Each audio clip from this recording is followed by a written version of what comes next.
Today we honor our fathers, and that's good. Dads don't get much respect nowadays. You know, it seems like all the shows on TV, the parents are kind of put down, especially the dads. So anyway, there was a doting father who loved to take care of his kids, and he would take them to bed and put them to bed every night and sing them lullabies. He even learned several lullabies so it wouldn't get monotonous.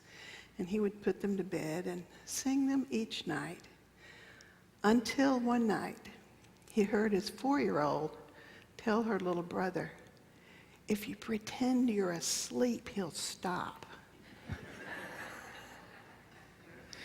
And that was the end of the lullabies. So we want to remember our dads today.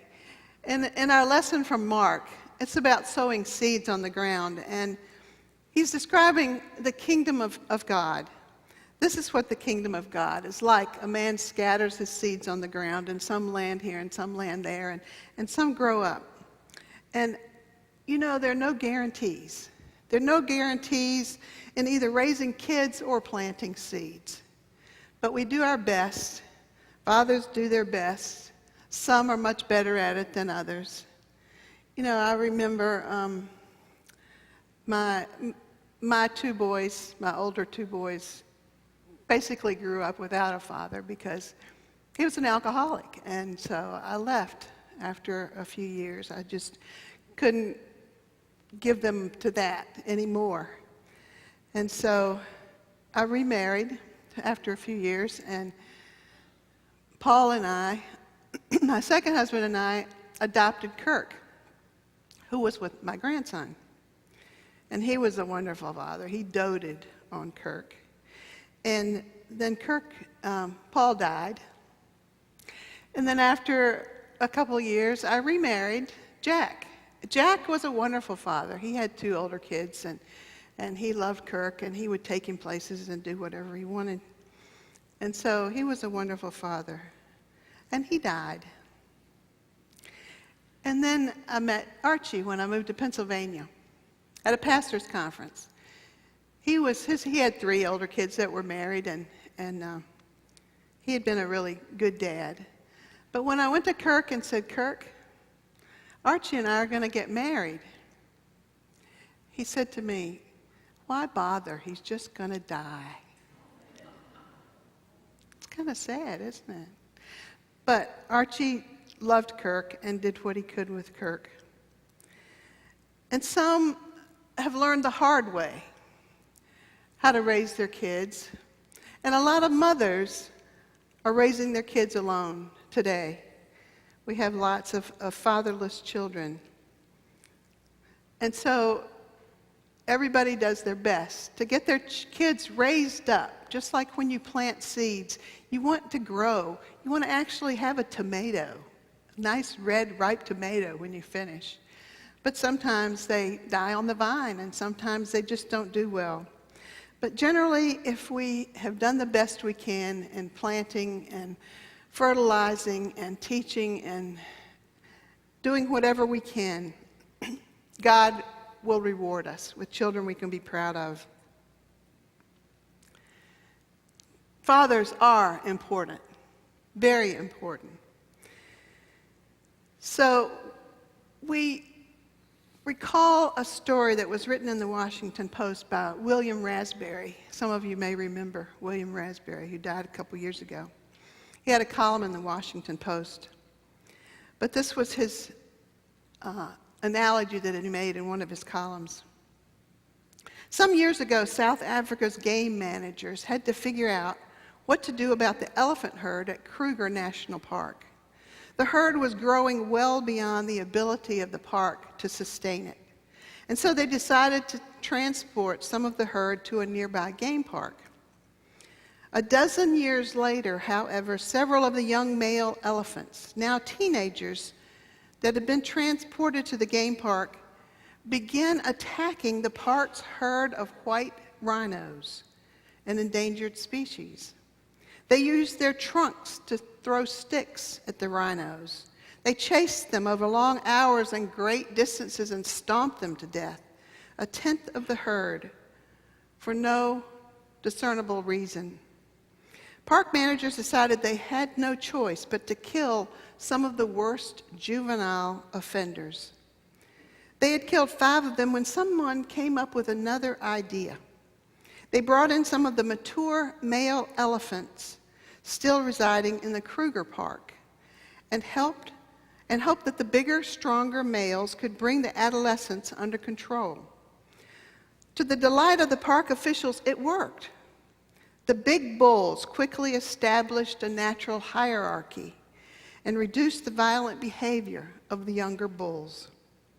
The new discipline, it turned out, was not just a matter of size intimidation, wrote Raspberry. The young bulls actually started following the big daddies around, yielding to their authority and learning from their proper elephant conduct. The assaults on the white rhinos ended abruptly. Raspberry's point was that young males, whether they're wild animals or human beings, need their dads. Those of us who grew up in families in which dad was a positive influence will quickly agree. Most dads do the best they can, and we're proud to be able to honor them. Fathers are important. So, who has a shout out for their dad? I mean, I could sit up here and tell you stories all day about my dad, because he was wonderful. He was a preacher.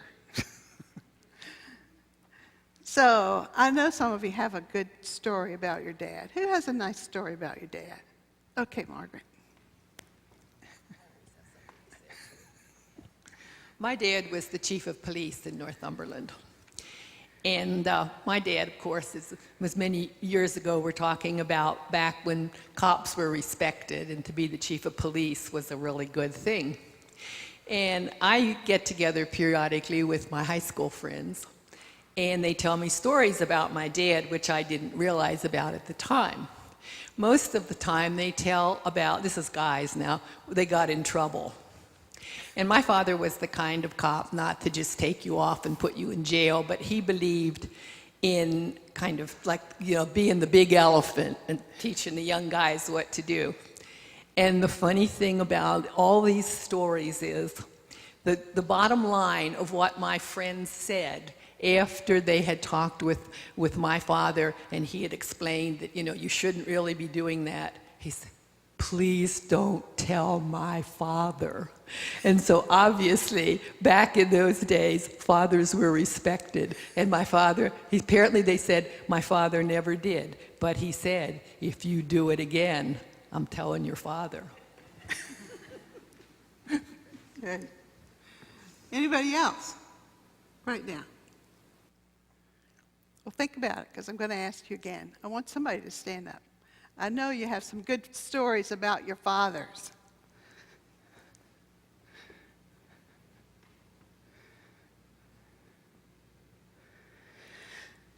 A great dad can be an amazing influence, not only on their own children, but on other people's children, right, Margaret, like your dad was.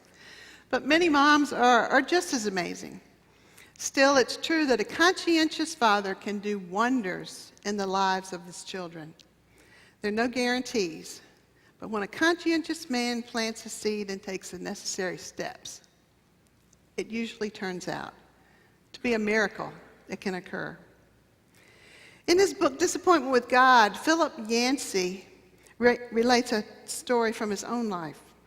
One time on a visit with his mother, who'd been widowed years earlier, in the month of Philip's first birthday, they spent the afternoon together looking through a box of old photos.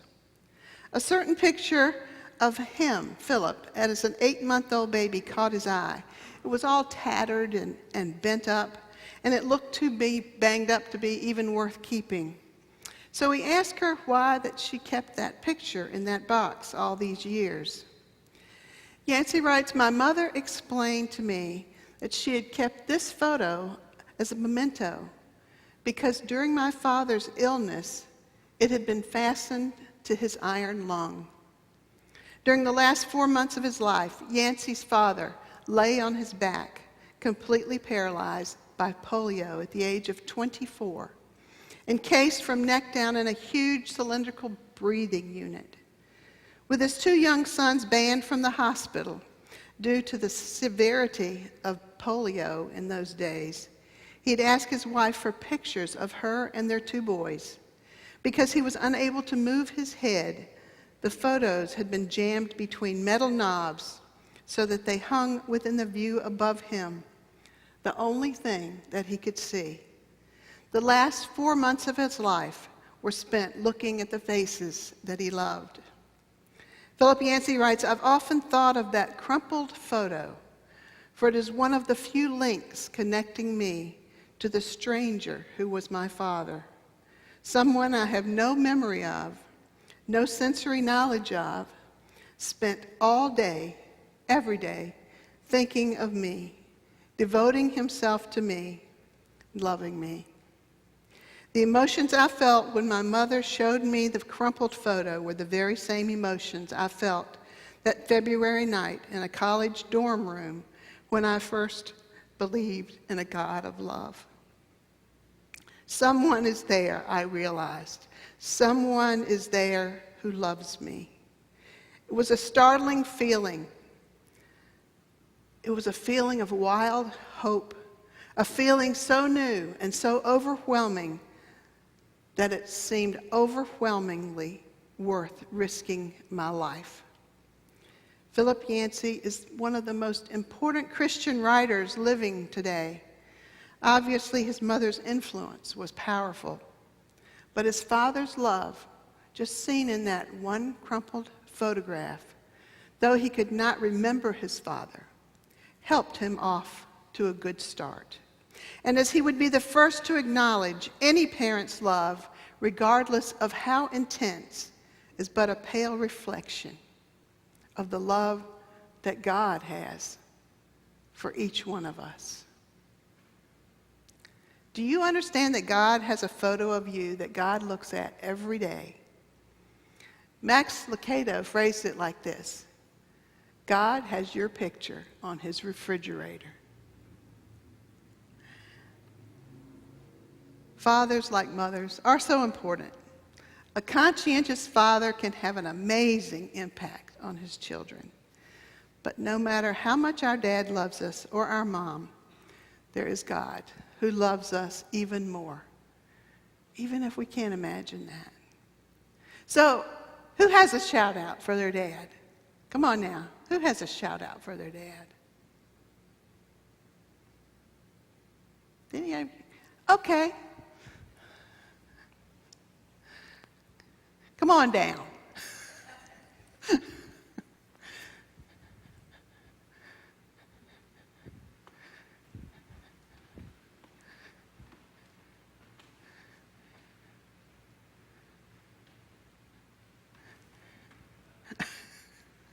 I'll teach you to sit in the back. My dad went to Susquehanna, and ended up settling here and taught. Started in 1940, and I don't know when he retired, sometime in the 60s. But when we were young, he was a teacher, he was a coach. He played West Branch baseball, and it was on the playground recreation. It was a lifeguard over at the river.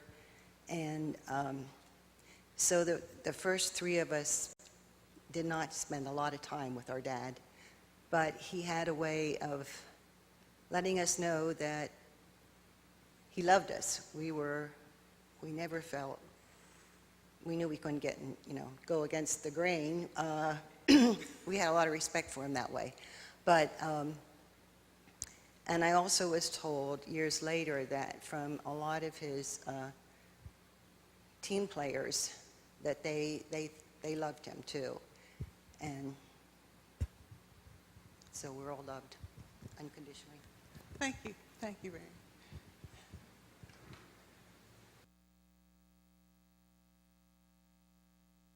I'm not going to stand up, though. My dad was was a guy that told lots of stories. And I'll never forget the moment when my dad had passed away, and all these stories that we thought he made up, the people from his hometown came from Beach Creek, and they started repeating these stories. And one story was they were at a movie theater, and my dad had released 24 baby chicks in the theater. Needless to say, he was kicked out and never returned back to the theater. But all along, we thought these stories were not true, and they were all true. So take the time to embrace every moment with your father, because it's so important, because when they're gone, you'll certainly miss their love and their stories. Thank you.